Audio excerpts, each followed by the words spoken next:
The U.S. spent decades replacing steam catapults with one of the most advanced aircraft launch systems ever built.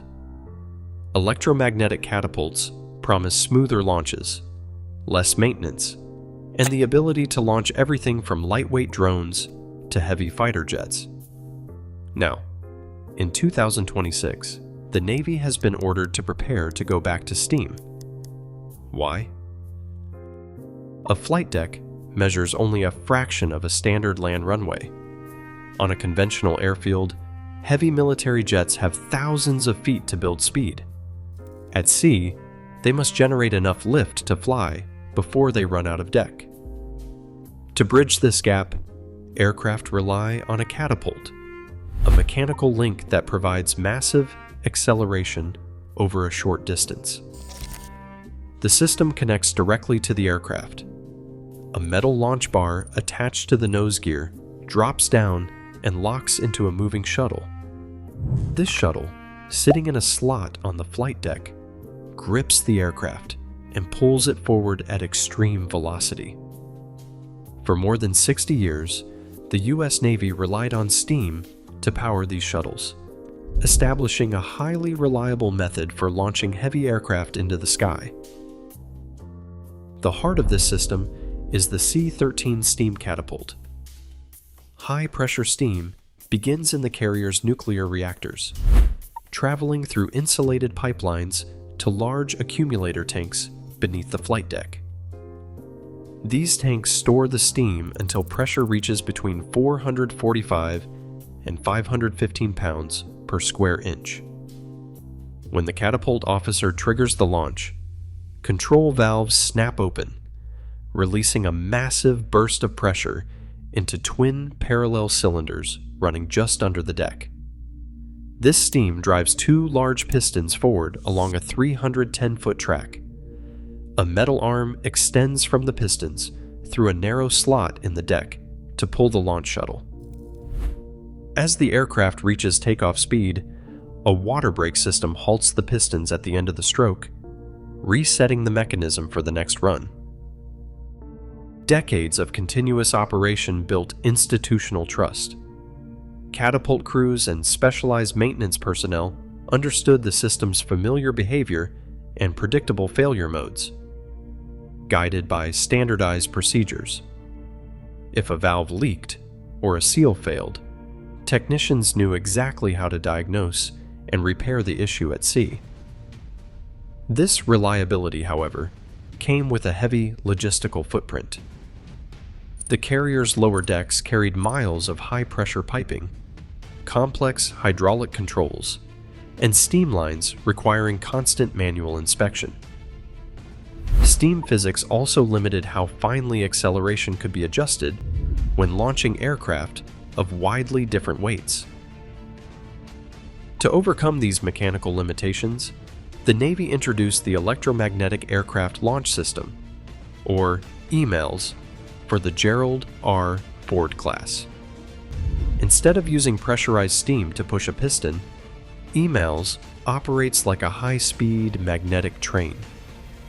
The system draws electrical energy from the ship's reactors, storing it in massive generators before routing it through power conversion equipment. This electrical pulse powers a linear induction motor under the flight deck, creating a moving magnetic wave that pulls the launch carriage down the track. Sensors and control software monitor the shuttle in real time, adjusting the magnetic force to achieve the exact target end speed. By replacing mechanical valves with digital controls, EMALS aims to deliver smoother acceleration and reduce airframe stress, expanding the aircraft weight envelope to support both heavy strike fighters and lightweight unmanned systems. But these documented design goals of lower maintenance and increased automation are not guarantees of perfect operational reliability. Uniting a new launch system at carrier scale requires linking software, electrical distribution, power conversion, sensors, and heavy shipboard hardware into a single, synchronized loop. Early sea trials on the USS Gerald R. Ford revealed the friction of this transition, producing software glitches, power distribution anomalies, and sensor calibration issues. The Pentagon's Office of the Director, Operational Test, and Evaluation repeatedly flagged these developmental struggles, raising questions about system complexity, maintainability, and specialized diagnostics. Yet, these early setbacks did not mean the technology was unable to launch aircraft. By February 2024, developer General Atomics reported that the Ford had completed over 22,900 EMALS launches. This total represents a mix of testing, crew training, and active operational deployments. While a high launch volume shows the system's day-to-day capacity under a physical flight tempo, military analysts distinguish cumulative cycles from formal mission reliability metrics, leaving the long-term debate over system maturity ongoing. On August 13, 2026, a reported national security presidential memorandum directed the Pentagon and the Navy to prepare a design response. The directive requires defense acquisition officials to submit a plan within 60 days, detailing the timelines, resources, and engineering measures needed to replace the electromagnetic launch system with traditional steam catapults. This directive targets the future USS Doris Miller, designated CVN-81, the fourth ship of the class currently scheduled for delivery in 2034. It represents a potential design phase change for an uncompleted hull, leaving the three existing operational Ford-class carriers with their current electromagnetic systems. The argument for steam rests on operational confidence at sea, rather than simple preference. For generations of sailors, the predictable behavior of mechanical hardware meant that troubleshooting was a direct, understandable process. When a catapult malfunctions during a deployment, technicians rely on physical parts they can inspect, repair, and replace using onboard workshops. Traditional steam systems run on established training pipelines and standardized operational procedures refined over decades of service. By contrast, electronic systems often require specialized software diagnostics, remote manufacturer assistance, and hard-to-source components. On an active flight deck, where immediate readiness dictates mission success, repairability under deployment conditions can outweigh the theoretical advantages of a more complex design.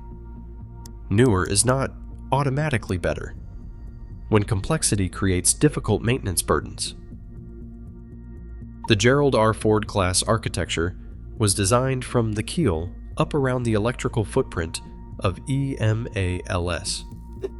Reverting to steam on the future USS Doris Miller is not a simple equipment swap. It is a fundamental ship redesign. Because the hull was arranged around high-capacity electrical buses, inserting steam catapults requires carving out space for massive boiler rooms, accumulator tanks, and heavy, high-pressure piping, where power converters once sat. This structural overhaul forces naval architects to recalculate the ship's entire weight distribution, safety systems, and internal cooling loops. The ship's A-1B nuclear reactors, built to generate massive electrical output, rather than redirecting high-pressure steam, would require extensive mechanical re-engineering to feed the catapult cylinders. While this redesign keeps the landing arresting gear separate, the structural modifications to the catapult areas would ripple through the construction schedule, delaying keel laying and shipyard integration.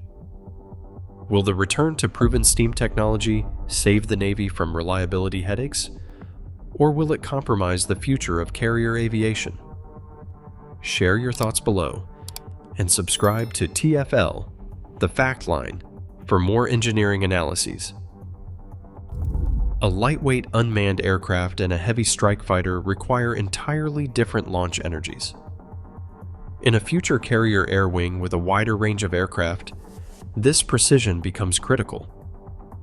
If a catapult applies too much force to a light drone, the excess acceleration can damage the airframe or cause a launch failure. Conversely, a heavy strike fighter requires a massive, sustained push to safely reach flying speed before running out of deck. Precise control over this acceleration directly impacts pilot safety, structural longevity, and overall launch performance. Reverting to steam means choosing a mechanical system that is highly predictable, universally understood, and repairable at sea. Yet, this maturity comes at a cost.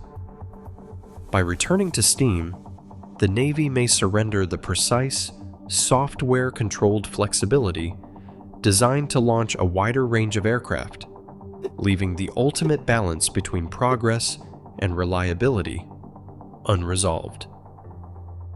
Navy engineers and shipbuilders must first study the physical feasibility of any potential launch system redesign before work proceeds on the Doris Miller. At Newport News Shipbuilding, teams are evaluating how such a change would fit within the existing construction sequence, focusing on safety certifications and structural compatibility. They must also assess deck space for maintenance access and outline the necessary training updates for crew members. On the manufacturing side, General Atomics is evaluating how to handle already produced electromagnetic hardware. Industry reports suggest that up to half of the ship's launch equipment production may already be complete, a status that remains subject to verification. Balancing potential canceled contracts, redesign labor, and shipyard scheduling effects presents a complex resourcing puzzle. As technical experts compile these engineering assessments, the practical trade-offs between legacy steam and electromagnetic systems remain an open debate. The decision over the Doris Miller represents more than a choice of machinery. It is a fundamental conflict between the promise of innovation and the certainty of proven technology. As global tensions rise, how the Navy decides will shape power projection for decades to come.